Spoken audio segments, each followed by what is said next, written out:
Ketika Jack sedang makan malam bersama teman ayahnya, tiba-tiba sebuah peluru menembus kepala pria tersebut.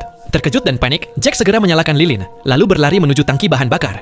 Ia mencabut pipa perak, menjatuhkan tangki itu, dan bersiap mengambil tindakan. Sang pembunuh semakin mendekat. Jack kembali masuk ke dalam, meraih tasnya, lalu melarikan diri melalui jendela dengan bantuan pohon besar di luar rumah. Saat pembunuh memasuki ruangan, Jack sudah bergerak lebih dulu.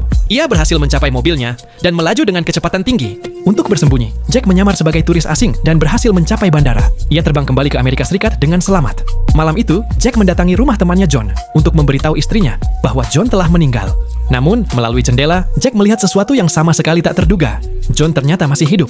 Sebuah pikiran yang tak pernah terbayangkan langsung muncul di benaknya. Mungkin semua ini hanyalah jebakan yang dirancang oleh John dan bos mereka. Keesokan paginya, Jack membuntuti mobil John dengan niat untuk menghadapinya. Namun saat tiba di area parkir, John tiba-tiba menjatuhkannya ke tanah. Ia mengarahkan pistol ke Jack, tetapi ketika Jack membuka helmnya, John terkejut. Bos mereka telah mengatakan bahwa Jack sudah mati, namun kini Jack berdiri hidup di hadapannya.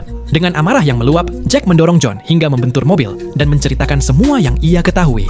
John mengaku bahwa bos mereka sadar Jack berada di sini dan akan memburunya dengan segala cara. Sejak awal, mereka telah ditipu. Semuanya sudah direncanakan oleh sang bos, dan alasan mereka terjebak sangat sederhana, yaitu keserakahan. Jack menyadari bahwa pulang ke rumah tidak akan membuatnya aman.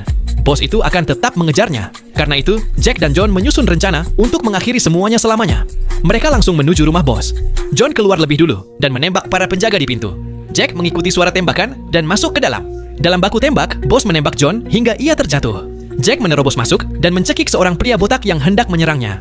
John sempat mencoba melawan, tetapi kali ini ia kembali ditembak hingga terluka parah.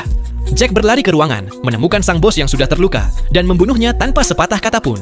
Setelah itu, ia membawa John ke dalam mobil dan melaju menuju rumah sakit. Namun di tengah perjalanan, John berhenti bernapas. Dengan hati yang hancur, Jack membakar mobil tersebut dan pergi seorang diri. Saat ia tiba di rumah, Jack melihat istri dan anaknya hidup dengan damai. Tetapi ia tahu dirinya tak bisa kembali bersama mereka. Kesedihan mendalam menyelimuti hatinya.